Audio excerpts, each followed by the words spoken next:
I do. You have to. It could mean more money in their pocket, which perhaps they're giving to the Joe Biden sedition problem. Oh, let's see. All right, we should be able to share here in just a moment. Oh, golly.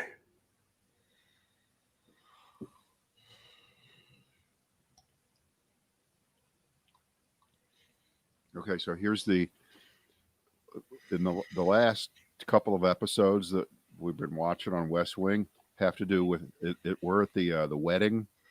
Yeah, The daughter. You're at the end. Yeah, you're right at the end there. Well, wait. So, did you get the notification today? Tiffany Trump getting married, but not at the White House. But unlike on the West Wing, yeah, she's waited till after Trump leaves the White House. Yeah. She's really smart. Okay. Can you just imagine the fuck fest that would have been? So what you're trying to tell me is you think that Tiffany's pregnant, just like in the show. I don't know. I don't know about that, but somebody said the only. This is the worst. Somebody put out a tweet that the only reason that Tiffany exists is in case Ivanka needs organs.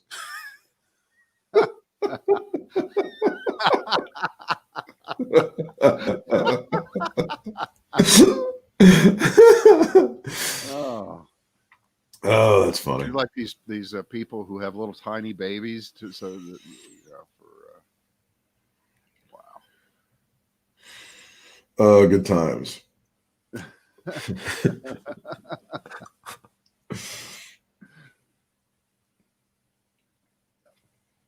Oh, wait. Go.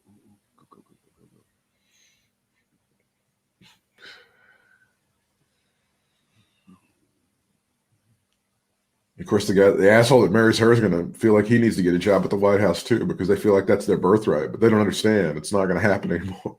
That's over.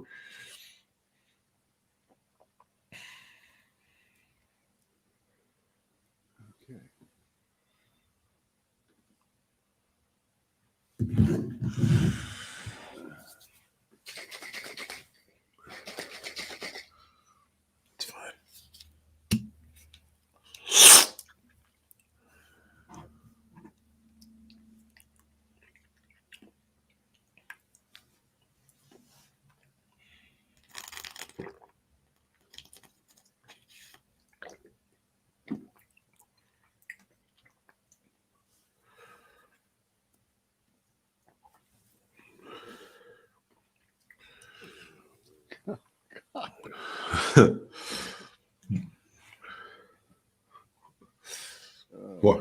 What did you see? What are you laughing at? Oh, I don't know. There are things. There are really things to laugh at.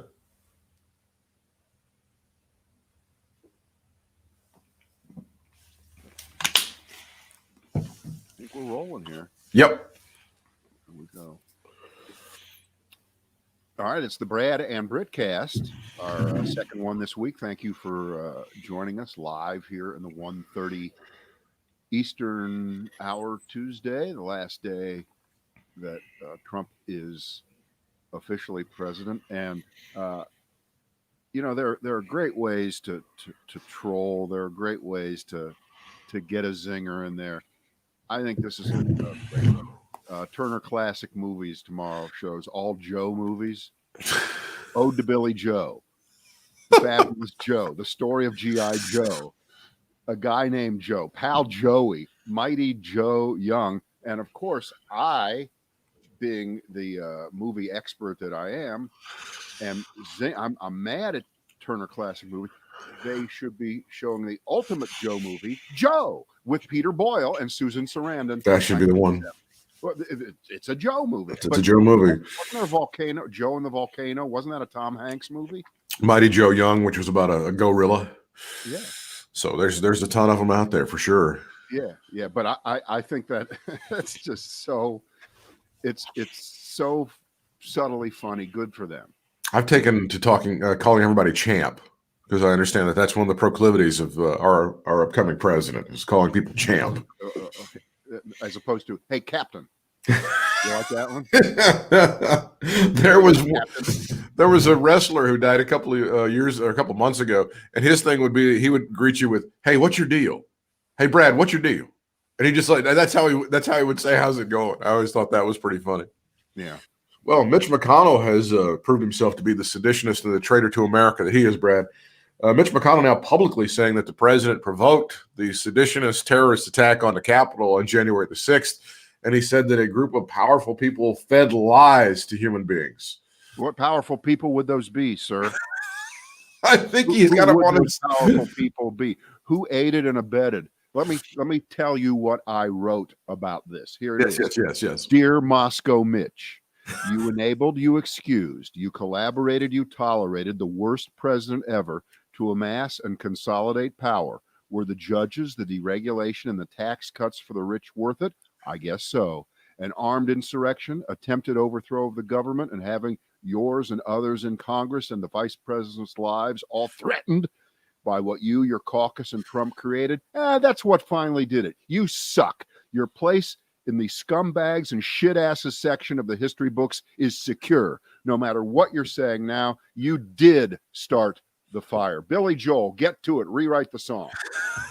That's what I say about that.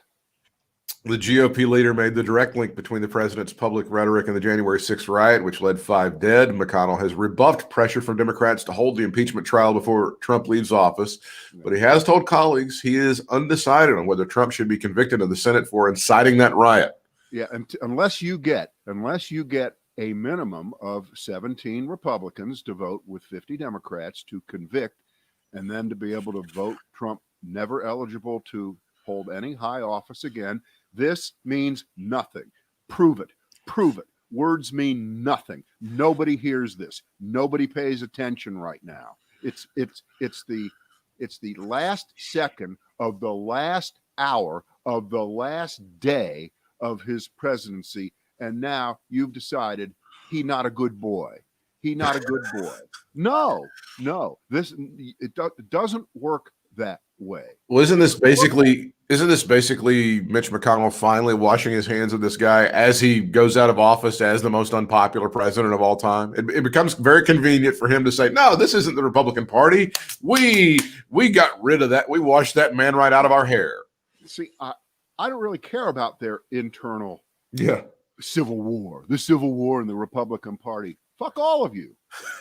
No, fuck all of you. It's a self-inflicted civil war. Yeah, I'm not concerned about how they are dealing with Donald Trump. I'm concerned more with how the country has to deal with and by the way, the most overused but perfectly descriptive dumpster fire that is the United States of America right now, whether it's our economy, whether it's the coronavirus, you name it. And up to the last minute here, he's still throwing cherry bombs into the toilet. Trump is still doing it to the very last day. And just no, you've done too. Mitch McConnell, why don't you resign? You get out. You go away. The next Republican that says the word unity, I'm slapping them. They're just getting smacked. See, they're going to show this on a clip on Fox of how the Democrats excuse violence and then try to decry it.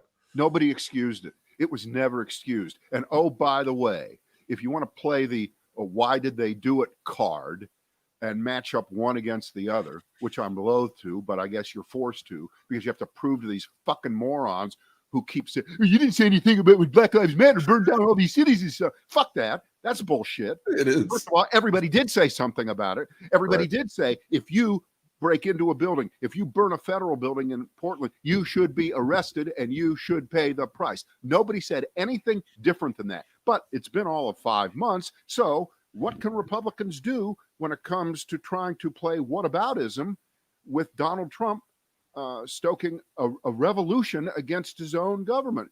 You have to play, they don't remember anything, and we're just going to lie. Because remember, their default position on every issue is to lie. And the string is running out. It's over. But if you want to just match it up and try to play fact checker on this, on what the difference between and it is true, the 99% peaceful protests of last summer of millions of people all over the country versus several thousand, several tens of thousands of people, all hell bent on overthrowing the United States government. The difference is that you had 400 years of racial injustice against a lot of people in this country. And Right. then it was just a little bit too much to watch George Floyd get murdered by 3 cops in Minneapolis. He didn't have a gun. He didn't have a crowbar. He wasn't going crazy. He wasn't threatening them. And that was too much. Now, should buildings have been burned? No. Should businesses have been screwed up? No. And all the people who are responsible for that, as it was said by Joe Biden 50 ways from Sunday, said, no, this can't be tolerated. Let's contrast that with the last few weeks. Let's contrast it. They caused it on purpose. That was a created situation of lying about the election and stoking people over nothing, over a lie. You made up a lie. Is it a lie that there's been some form of racial injustice and police don't treat blacks and whites in this country? Is that a lie equally? Is that no, that's not a lie. So Right. let's just put that aside and we're done with that. And I'm just not going to. Well, and again, I would say that breaking the window at Tom's Flower Shop in Dubuque is very different than storming the Capitol of the United States and putting in harm's way the numbers 1, 2, and 3 in terms of succession to the United States presidency. And I would draw a fine line there. You're so right. And I don't know who made the point, but this is such a Republican concept of trying to equate property damage as being the worst thing that could ever happen. Exactly. Versus murder. By the way, 5 people died. Exactly. That's one more than 4 dead in Ohio, in addition to one more than Benghazi. Okay? That's correct. We're picking out 4s and upping it by 1 with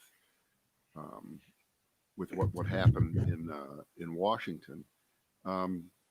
It's the first time in more than 200 years that the Capitol had been stormed by enemy force. Of course, the enemy was from within this time. Right. I mean, we don't have to go through any of them. Everybody knows the facts now. It's not a question of going through these things anymore.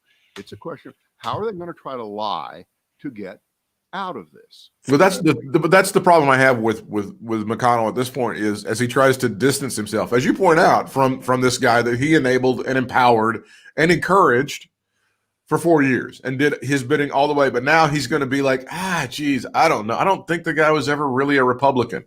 This will be a talking point for a number of years among Republicans who sat by and watched as this man goes out and is unpopular and has tarnished the party forever.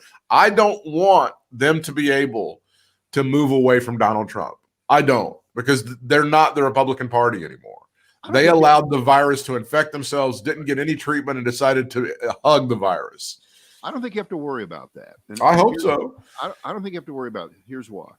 Because I'm willing to pretty much bet that the people who were cheering on what happened 2 weeks ago, the people who think we need to first discover the root causes for why that happened. Why did that happen? Those are not Republicans like Mitch McConnell thinks Republicans are. They're not for smaller government, a strong military, and limited government interference. And they don't care about that shit. They have crossed over into a cult, a personality cult that thrives on anarchy, that thrives on no ideology whatsoever. So if you take the fact that it's just inarguable right now, the country when asked, so what political party? It's about, I think, about 35%, high 30s Democrats, 25% Republicans, and about 40% independents. So when we're sitting here giving a shit about what the minority Republican Party is doing and tearing itself apart and being destroyed and allowing itself to be destroyed by Donald Trump. So it's a minority of a minority, and they can't win presidential elections. And they haven't won. They won 1 out of the last 8 in the popular vote, but they won 3 elections because of the quirk of the Electoral College. And they see that slipping away. And the big flashing red light is spelled Georgia. it just happened in Georgia. And you know damn well Ted Cruz is totally washed up now. He'll never get reelected as senator, so he's now got to do whatever he can to think he can get the Republican nomination for president. And he's such a popular guy right now. You can see how he could ride that horse all the way. He was doing so great up until now. I truly don't care. It's kind of entertaining. Yeah, it's like talking Brady versus Rodgers. It's kind of exciting stuff, but I don't have a real stake in the outcome. But I take it back. That is actually way more interesting to me. Tom Brady versus Aaron Rodgers. That's a great matchup, isn't it? Perhaps if we had some video last summer of someone burning down a police station while saying, I think Nancy Pelosi's cool with this. I think she'd be happy that we're doing this. Then perhaps we would have a discussion. Perhaps there would be some sort of discussion that we could have about this, but that's not what happened. There's actual video of them ransacking the Senate and going, I think Ted Cruz would be all right with this. Ted would approve of this. They've got that. That video's everywhere. You've seen it. So, there it is. And it does break my heart that Ted Cruz apparently now will never be president of the United States. That is so tragic. What an opportunity we're missing as a country. I know. We always let the good ones get away, don't we? It's so sad. It's so sad that he's not going to be able. It's so horrible. Hey, I got a question, and here we are the day before the president gets on that 747. It's not. No, they give them a smaller jet, right? When they leave, they don't get the big plane anymore. They get whatever is still called Air Force 7 or whatever it is, right? You don't get the big plane because that really becomes Joe Biden's plane after that. But he flies away, and it sounds, the vibes smell of what happened in Tulsa at that rally, where that was remember the comeback rally, and there were 1 million requests for tickets. Turns out most of them were fake. And then fraudulent. On the day of the super spreader Tulsa rally, I think it was like a 15,000 seat arena. Something they like killed this. That was the rally that killed Herman Cain. Right, the rally that killed Herman Cain. By the way, that was one of my favorite songs. The rally that killed Herman Cain. Was that a Tom T. Hall classic or what was? No, Joan Baez. Joan Baez. I wasn't sure. The rally that killed old Herman Cain. But remember what happened? It went from 1 million down to whatever was left, and then only 6,000 people were there, and they just threw open the gates. Right, you didn't even need a ticket at that point. Come on in. That sounds like what's going on with Trump's idiotic attempt at 8 in the morning. You got to get there by 6:15, I think, to have some kind of megalomaniacal going away 21 gun salute military something out at Joint Base Andrews, and then he's off and disappears in a puff of smoke. But it doesn't look like nobody wants to be. Who wants to be there? Nobody. John Kelly. Nobody wants to be there. It isn't like, it's not like calling up your old fraternity buddies and saying, hey, you know what? For good time's sake, come on out. Let's have one last thing. Okay. Even everybody hates Trump. Everybody hates Chris. Everybody hates Ted Cruz. 3 of my favorite shows. Everybody hates Chris. Everybody hates Ted Cruz. Everybody hates Trump. The top Republicans in the Congress are not going to be there. GOP leader Kevin McCarthy and Senate Majority Leader Mitch McConnell are skipping President Trump's departure ceremony tomorrow in favor of attending Mass with incoming President Joseph Robinette Biden Jr., Brad. So they've decided that they don't even want to be seen with Donald Trump. It's one of those cases where it would be easier to just name the people who are there because it's going to be a very short list. Right? It will be a very short list. Absolutely. Is his stupid wife going to be there? Is she going to be there? Or she left early? She may end up going to the Mass too. We have no idea where she's headed. That would be very interesting to see how that's going to go. She could already be in Florida. We don't know. I don't understand why he's not. I mean, are we supposed to pretend that he's been doing this job for? Right. I mean, yeah. As long as we're critiquing I'm the sorry. most minute nothingness here, you're totally right. He really should have left a couple of days ago and just gotten out of the way. Just wait for the stories in a week or two. You know, Mike Pence was really running the country there for a couple. No, really, no. It's not possible.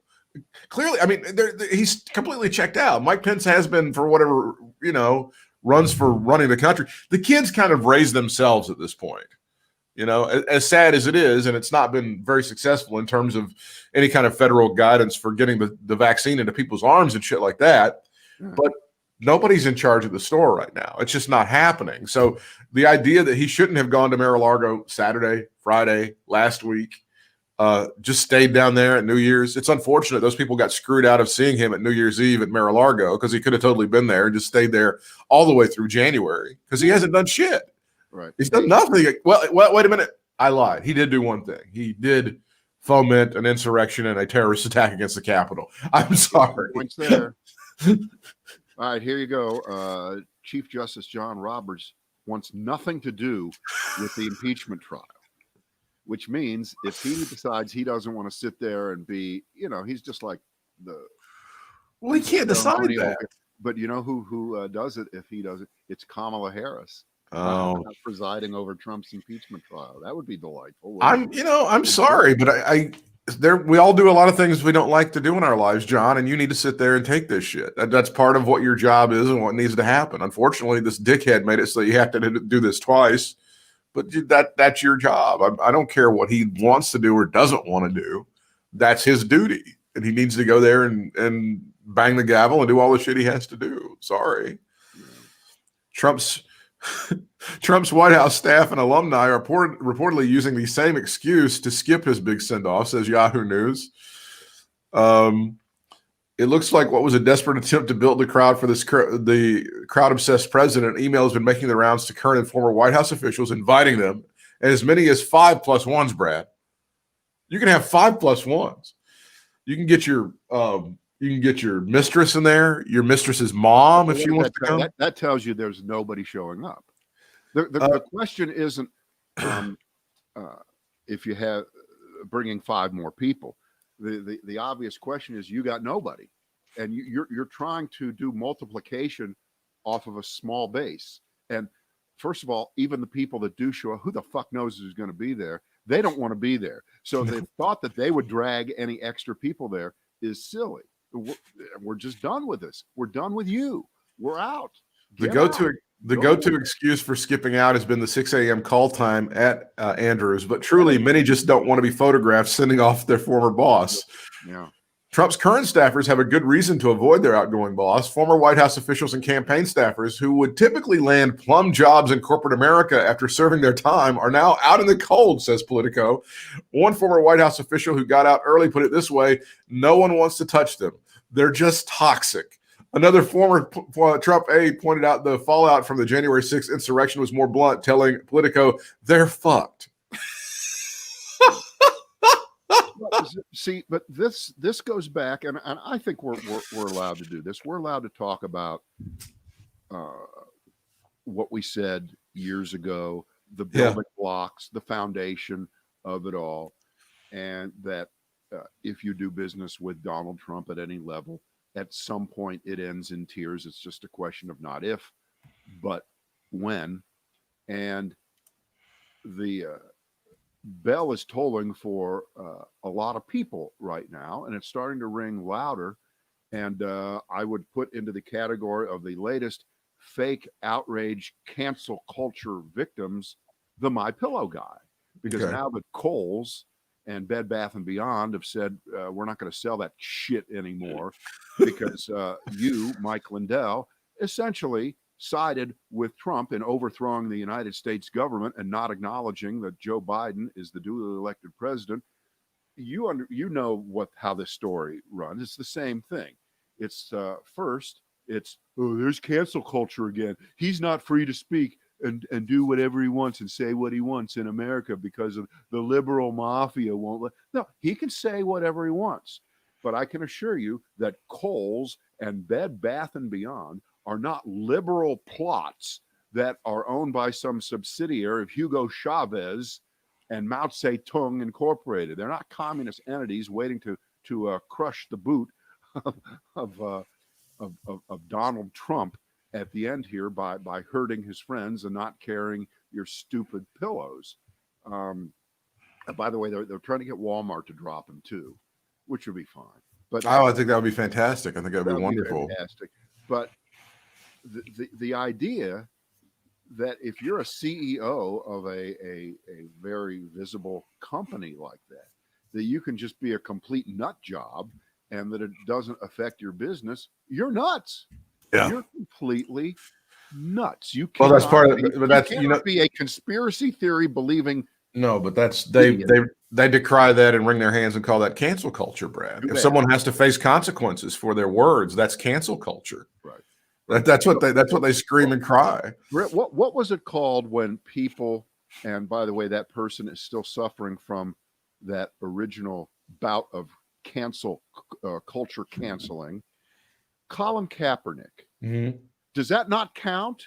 That was justice. That was okay. Justice, because he did something really horrible to the United States. Right. Compared to storming the Capitol with 10,000 crazy nuts who want to kill the top of our government. Can you imagine silently protesting unequal treatment by police in this country, by kneeling for the national? Can you believe there's nothing worse? There's nothing worse.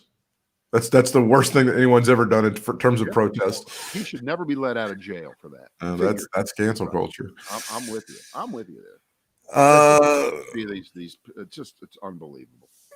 So the attention now turns to Joe Biden and his big speech to try to unite America. This brings us back to 4 years ago. I think we all remember the dystopian nightmare vomit that came out of Donald Trump's mouth when he was sworn in as president of these United States, don't you? Right. Except here's the point. I'm going to make whatever Joe Biden says on Wednesday is not the sum total of what the Joe Biden presidency will be. All right. He should not be expected to undo what Donald Trump did in 4 years in one speech. He can say all the right things. He's going to be Joe. You kind of know what he's going to say.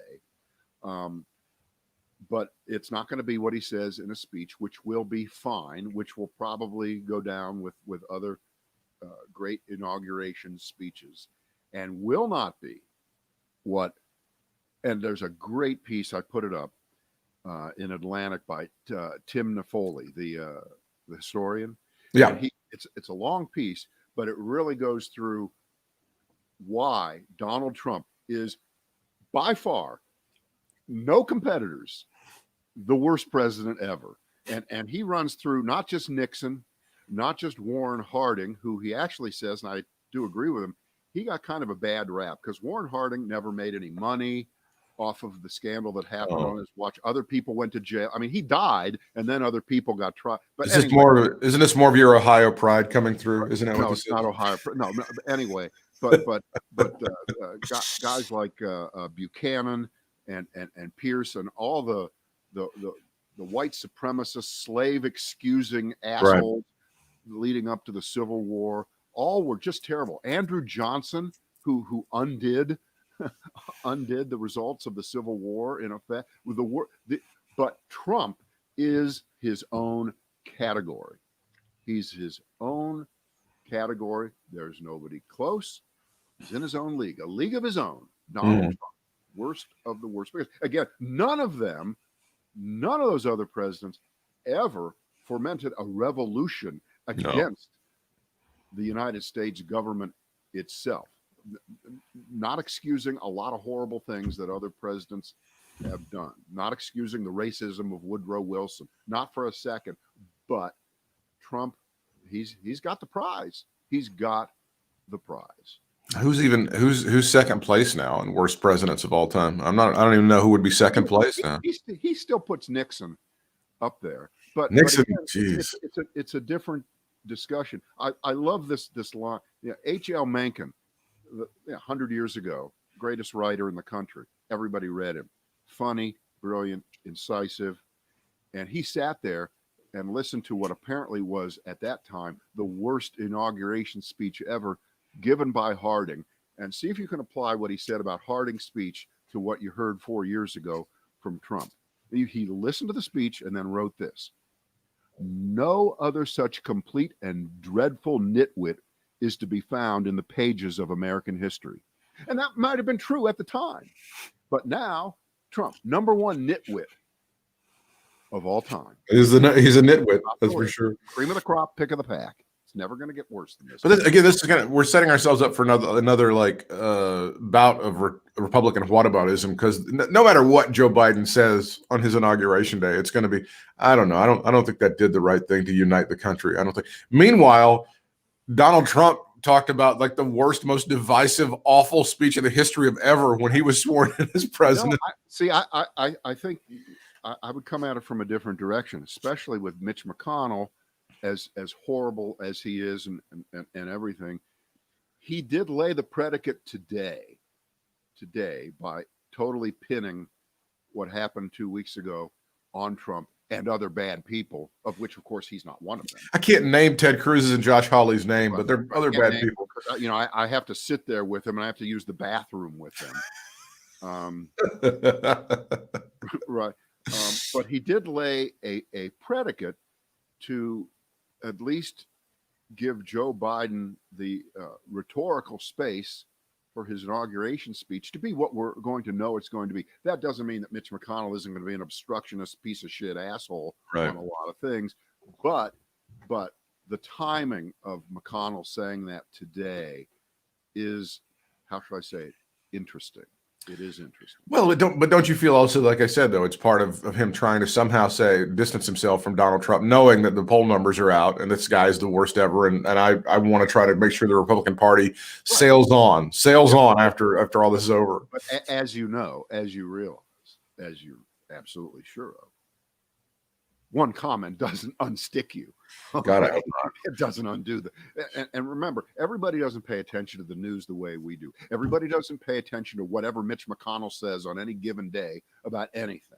They don't care, right? They don't care. So yes, it's interesting to us, but just I think you're right in the broadest sense of, they're trying to tiptoe away from him, but at the same time, we just had an attempted revolution, largely of Republicans, whether they want to say they're Trump Republicans or other kind of Republicans, or I don't approve of what Donald Trump tweets kind of Republicans, but I like his policies, or I don't think that he always acts presidential, but he pisses off liberals, so I'm happy with him kind of Republicans.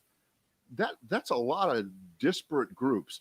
I'm a Nazi. I'm not a member of the Republican Party. I'm just a white supremacist fuckface, but at least Trump speaks my language kind of Republican. They're all there, and he can't wash that away, and he can't divide up the party and decide, oh, we're only going to take half of the Republican Party, and the people who were called by, I can't remember who said it, the deplorables, because I think you can call the people who went a couple weeks ago pretty deplorable. Yeah. Was that a deplorable act? Were those people deplorable? Were there good people within there? No, these are the people that she was specifically referring to, the white supremacists, the neo-Nazis, those people. That's who she specifically was referring to in that speech. Clinton for anything. You undersold it, Chip.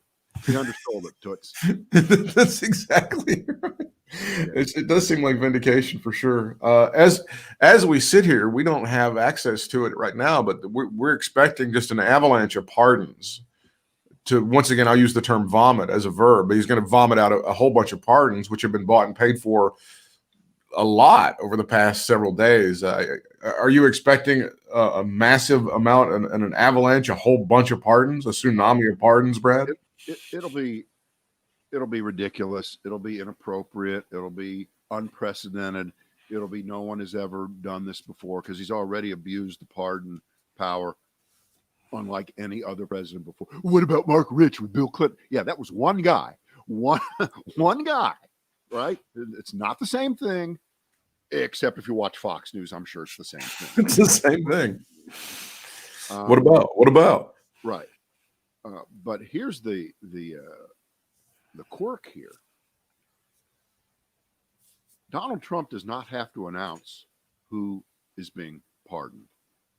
He can secretly pardon anybody he wants, and you will not know about it. The only way you find out about it is if they are accused of the federal crime that the pardon would relieve them from having to defend themselves for because they were pardoned. And at that point, then you find out, well, they're pardoned. They can't. So my guess is that he's going to issue all kinds of secret pardons to his family and things of that sort. On the other hand, maybe he just doesn't care. Um, he's not going to issue a secret pardon to himself. That's not going to work. Mm-hmm. Can't go there. And I don't think he's going to issue an open pardon to himself. And if we didn't know it before, we know it now. We know that he burned the bridge with Mike Pence so much that he can't resign late Tuesday afternoon. Pence becomes the president, and Pence pardons him at 10:30 on Tuesday. Now, that's not going to happen because I guess when you're responsible for practically ordering the execution of someone, they tend to not want to forgive you. As it turns out, issue you a pardon. It's just that's the kind of thing. It's strange.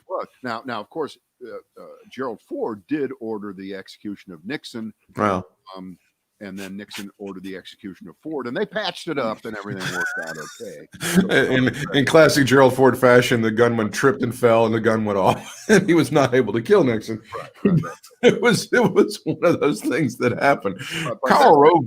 That's the thing. So Trump could issue all kinds of pardons, but it won't be the ones we hear about so much. It's the ones that we don't know were issued. And I guess the Constitution is fairly silent on this, but it's almost as if he could just write it down on a piece of paper.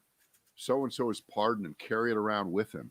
Or he could do an oral pardon. He could tell someone they were pardoned. And then if ever someone is going to try to fuck with this feature of the American Constitution, which really needs to be reviewed, I think, which it won't be. Why can't we do it? Because we've always done it that way. Right? Well, again, it's some, even though it's a perfect document, which was handed down from God, there seem to be, as you say, there's some dearth in there. You know what I'm saying?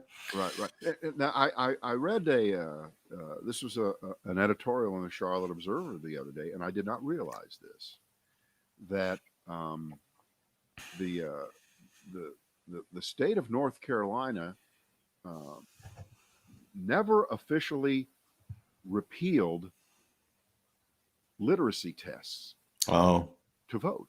Did you know that it's still in the North Carolina, and they never got around to? So, but now, to be fair, we don't really issue literacy tests anymore. We just do other kinds of voter suppression, voter ID, for example, gerrymandering, voter ID, and other things.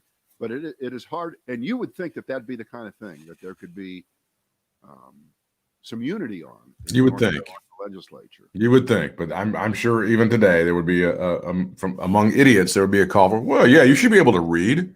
Why shouldn't? Don't you? Democrats don't think you should be able to read? Come on. There it is. And by the way, here's part two of that. Well, this just shows the failure of the Democrat education system, that people can't read and they want those people to vote. They want you to be stupid. These are the arguments that we made by apparently sober people. To defend that staying in the North Carolina. Yes, exactly. You want to keep it in there just in case you ever need it again. Exactly. Here's a piece from Karl Rove on FoxNews.com. The president needs to be careful about exercising these pardons. Like if he pardons Steve Bannon, I don't think that's going to be a good idea, says Karl Rove. Who cares? This is the final. This is so good. Rove also reflected on Trump's legacy and how his 4 years as president has changed the nation. The president left a strong economy, a rebuilt defense. He's also left a country that's bitterly divided, and we'll see how his successor does at uniting us. Brad, has the president left a strong economy and a rebuilt defense? Britt, is that an accurate statement? First of all, obviously, none of that is true because we're unable to defend ourselves from ourselves. Yeah. Okay. And we could buy 8 billion more airplanes and ships and nuclear weapons, but the poison that Donald Trump has unleashed into the American bloodstream, that's what is threatening us right now, in case Karl Rove doesn't fucking know. in case it didn't hit you. It was on all the TV sets a couple weeks ago. Yeah. There was an attempt to decapitate the American government, and that's Donald Trump's legacy. It isn't that 2 years ago the unemployment rate among Asian Americans was 20% lower than it was when he came into office, and that makes him the greatest president ever. Nobody cares. It's bullshit. It's just plain bullshit. And because of the way he tried to bury the coronavirus, how he muffed the response to it, how he pretended it was going to go away, how he lied, how he didn't use the ability of the federal government to lead the way in a national pandemic, because he didn't do that. 400,000 people will be dead if we haven't crossed the 400,000 mark by now. I think we have, on his watch. And I understand that starting tomorrow, it's Joe Biden's virus. I understand that. That's what they're going to call it, right? Yeah. He promised he would fix it. Why didn't he fix it? The China Biden virus. From now. I get that. Okay. It's the China Biden virus, like it's the Biden crime family. Right. It's the China Hunter Biden virus. The China Hunter Biden. But I can't help. You cannot go back and recite any kind of economic statistics of the past. That's like saying, in 1926, this country had the greatest economy we've ever seen. Do you know how George W. Bush had this economy rolling? Do you know how he had it before the end of 2008? Everything was kicking ass and taking names. Yeah, it doesn't work that way. Millions of people are in peril right now, economically. Yeah, from being worried that tomorrow they're going to get sick and get a disease that they cannot get. It's untold. There's no defending Donald Trump, Carl. Get off the horse. But why do I feel like he sold us down the river to Vladimir Putin, and he did it all the way to the last weekend he was in office, because he said nothing. He said nothing about Putin's opposition leader flying back into Moscow and getting arrested. And for 30, he said nothing about it. Nothing about Russian troops putting bounties on American troops' heads. Oh, that's old news. We already forgot about that. Thank goodness there's always a new stupid thing that he does to make us forget about the last stupid thing. Why do I feel like we haven't learned anything? Why do I feel like this could happen again? Why do I feel like another slick oil salesman with a hit TV show who lies about how much he's worth could stroll into the White House again? Why do I feel like that's possible? Well, I think the first thing that should happen above everything else is the rules must be changed so that all presidential candidates must show their finances and their tax returns. Because, again, back to our building blocks from 4 or 5 years ago. And again, of course, we were wrong in thinking that the tax returns were going to kill him, that he didn't show them, that the good sense of the American people would say, obviously, he's hiding something, because going all the way back to Nixon, everybody has shown their tax returns. And to this day, just about every candidate for any federal office, they tend to show their tax returns, especially the presidential candidates. And we thought that he had such a bad reputation that had preceded him, that the fact that he was hiding his tax returns meant that the lies he was telling about his financial life were going to make Republicans, who apparently that's all they care about is money and tax, that they would see what a phony he was. And boy, were we wrong. We were so wrong. And with 1 day to go, Britt, I think we can declare he got away with that one. Yeah. He did get away with that one. However, cross the bridge tomorrow, and then the state of New York will go at him, and they've got his tax returns right now, and he's going to have to account for them. And even if he issues a pardon to that guy, Wieselheimer, John Jacob Wieselheimer Smith, his accountant there. His name is my name too. Right. That's not going to cover whatever he did on behalf of Donald Trump on state of New York tax returns, right? Right.